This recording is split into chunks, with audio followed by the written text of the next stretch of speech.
गणतंत्र दिवस से ठीक एक दिन पूर्व राष्ट्रीय मतदाता दिवस भारतवर्ष के लोकतंत्र का एक अत्यंत महत्वपूर्ण त्यौहार है। मैं आप सबको राष्ट्रीय मतदाता दिवस की हार्दिक शुभकामनाएं देता हूं, बधाई देता हूं। आज के इस पवित्र अवसर पर मैं सभी मतदाताओं को विशेष रूप से जो पहली बार अपने मतदान का अधिकार प्राप्त करने वाले युवा हैं उनको ढेर सारी बधाई देता हूं। चुनाव आयोग के सभी अधिकारियों को भारत निर्वाचन आयोग के स्थापना दिवस की भी बधाई। सभी जिला केंद्रों में जो साथी आज इस त्यौहार को मना रहे हैं, मैं उनके प्रति हृदय से कृतज्ञता ज्ञापित करता हूं, उनका अभिनंदन करता हूं। इस वर्ष का जो थीम है, nothing like voting, I vote for sure, मतदान के उस भाव को दर्शाता है जो इस देश के नीति निर्माताओं ने लोकतंत्र की सबसे महत्वपूर्ण ताकत के रूप में इस देश के नागरिकों को प्रदान किया था। हमारे महान संविधान निर्माताओं ने यह सुनिश्चित किया था कि भारतवर्ष का सबसे पवित्र ग्रंथ भारत का संविधान होगा और सबसे पवित्र आस्था हमारी लोकतंत्र होगी। यह भाव जन जन के मन की गहराइयों तक पहुंचाने में इस देश को सफलता मिली और मैं मानता हूं कि सबसे बड़ा और पुण्य आयोजन है जहां हर एक पूजा अर्चना विधि विधान की तरह हर एक वोट भी जरूरी है ताकि हमारे देश का लोकतंत्र मजबूत रहे और इस लोकतंत्र में देश का विश्वास निरंतर मजबूत होता रहे। आप सबने शायद एक बात ध्यान दी होगी कि जब हम आज़ाद हुए उसी समय दुनिया के अनेक देश उसी के आसपास आगे पीछे उन्हें भी आज़ादी मिली थी। अनेक देशों ने लोकतांत्रिक राजनीतिक प्रक्रिया को अपनाया, लेकिन लोकतंत्र के मूल्यों को सबसे ज़्यादा सशक्त करने में भारत को सबसे अधिक सफलता मिली। कारण स्पष्ट है कि हम कोई नए लोकतंत्र नहीं हैं। प्राचीन काल से लोकतंत्र की जननी के रूप में पूरी दुनिया, पूरा विश्व हमें जानता रहा है। हमारी प्राचीन संस्कृति, हमारी अनमोल परंपरा इस बात पर बल देती रही कि हर एक नागरिक को गरिमापूर्ण और बेहतर जीवन जीने का अवसर मिले और हमारे कर्तव्य इस राष्ट्र की लोकतांत्रिक प्रणाली को मजबूत बनाए। मतदान की शक्ति के द्वारा हर एक नागरिक को यह अधिकार दिया गया है कि वह राष्ट्र के सामाजिक आर्थिक परिवर्तन में सहभागी हो सकता है, अपना स्वयं का प्रतिनिधि चुनकर अपने भाग्य का निर्धारण कर सकता है और लोकतंत्र के आदर्शों की रक्षा करने में अपना योगदान भी दे सकता है, समर्थ भी हो सकता है। अगर कोई युवा साथी या प्रबुद्ध जन संविधान के मसौदे को पढ़ना चाहते हैं तो उसे सुखद अनुभूति होगी कि हमारे नीति निर्माताओं ने चुनाव आयोग को स्वतंत्र और निष्पक्ष बनाया ताकि वह निष्पक्ष एवं कार्यकुशल बन सके। उन्होंने देश की प्राचीन संस्कृति का हवाला देते हुए कहा था कि भारत की परंपरा में निष्पक्ष रहने की योग्यता है।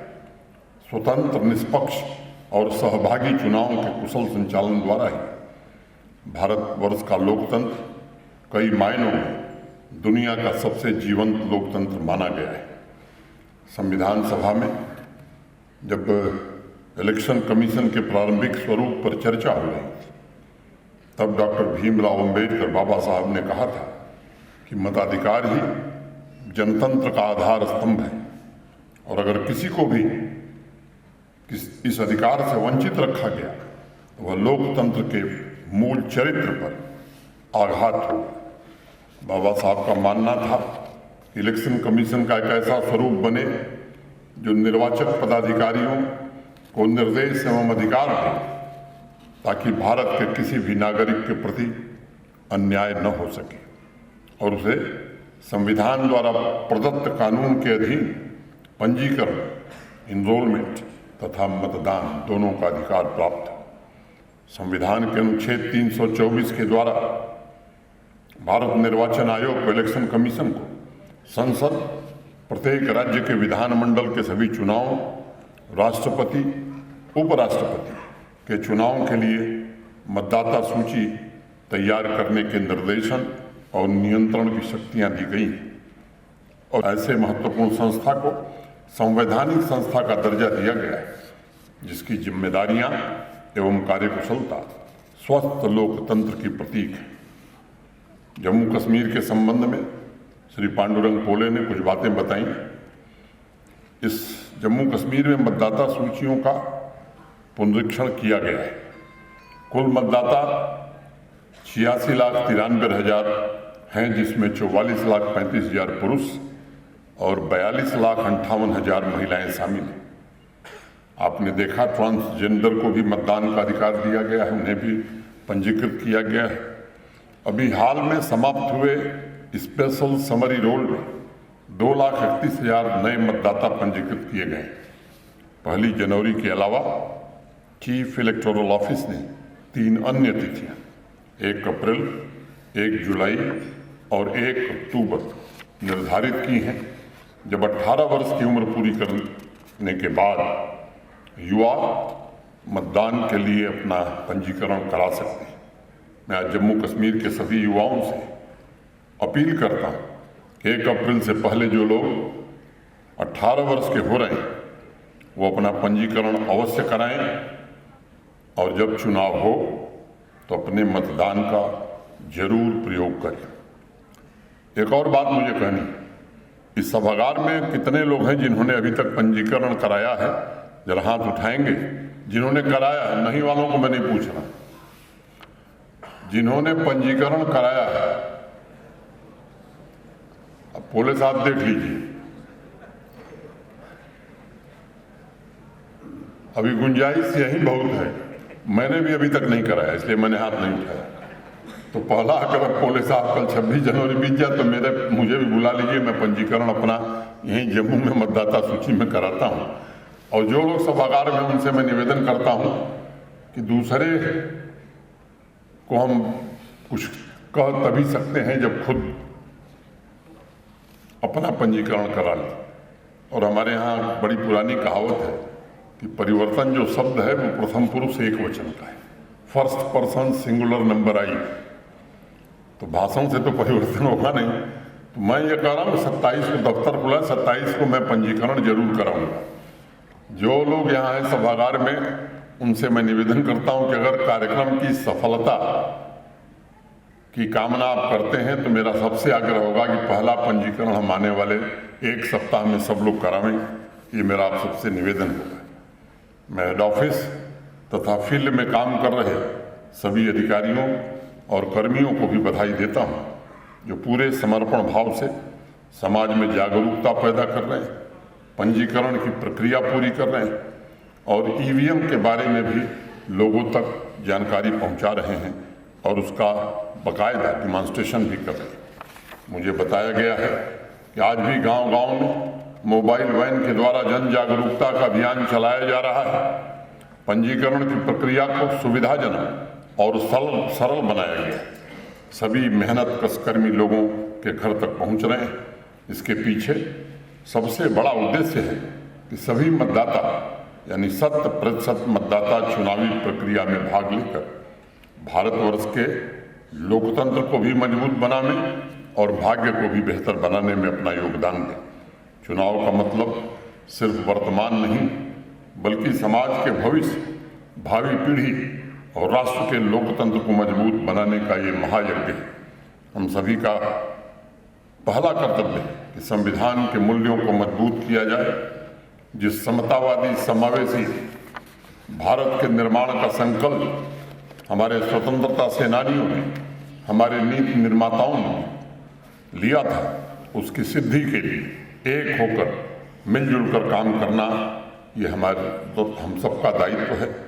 गणतंत्र के आदर्शों की रक्षा और विकास के लिए निरंतर त्याग हम सभी का मिशन होना चाहिए। हमें जन जन के विश्वास को और मजबूत बनाना है।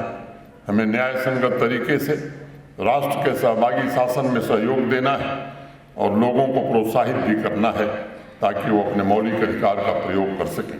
इस अवसर पर मैं जम्मू कश्मीर में पहली बार मतदान का अधिकार प्राप्त कर रहे युवा पीढ़ी को एक बार फिर से हृदय से बधाई देना चाहता हूं और यहाँ उपस्थित सभी बंधुओं को तथा सभी नागरिकों को फिर से एक बार राष्ट्रीय मतदाता दिवस की अनेक शुभकामनाएं देता हूं।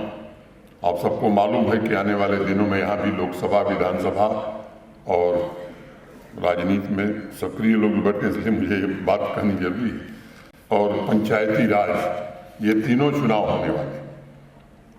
अभी आज एक कार्यक्रम में गृह मंत्री जी बता रहे थे और मैं तो पहले भी कहा हूँ कि 3 टियर पंचायती राज व्यवस्था यहाँ लागू हुई है और ये लागू रहेगी। एक संवैधानिक आवश्यकता थी, अदर बैकवर्ड क्लासेस का रिजर्वेशन का प्राविधान उसमें नहीं था, आरक्षण का। देश की संसद ने अभी पिछले सत्र में अदर बैकवर्ड क्लासेस को, पिछड़े वर्ग के लोगों को आरक्षण दिया है। अब चुनाव में भी, खासतौर से पंचायती राज के चुनाव में, अर्बन लोकल बॉडीज के चुनाव में उन्हें आरक्षण मिलेगा। इस व्यवस्था के पूर्ण होने के पश्चात जम्मू कश्मीर प्रशासन जल्द से जल्द उस चुनाव को भी कराएगा ताकि चुने हुए प्रतिनिधियों के द्वारा जम्मू कश्मीर के विकास में और अधिक योगदान मिल सके। आज मैं इतनी ही बात कहता हुआ मैं आयोजन से जुड़े सभी साथियों के प्रति हृदय से कृतज्ञता ज्ञापित करते हुए अपनी बात में ही पूरी करता हूं। और गणतंत्र दिवस कल है, लेकिन आज ही मैं जो लोग यहाँ हैं, कल तो वहाँ से शुभकामना देंगे ही, अग्रिम शुभकामनाएं भी देता हूँ। बहुत बहुत धन्यवाद। नमस्कार।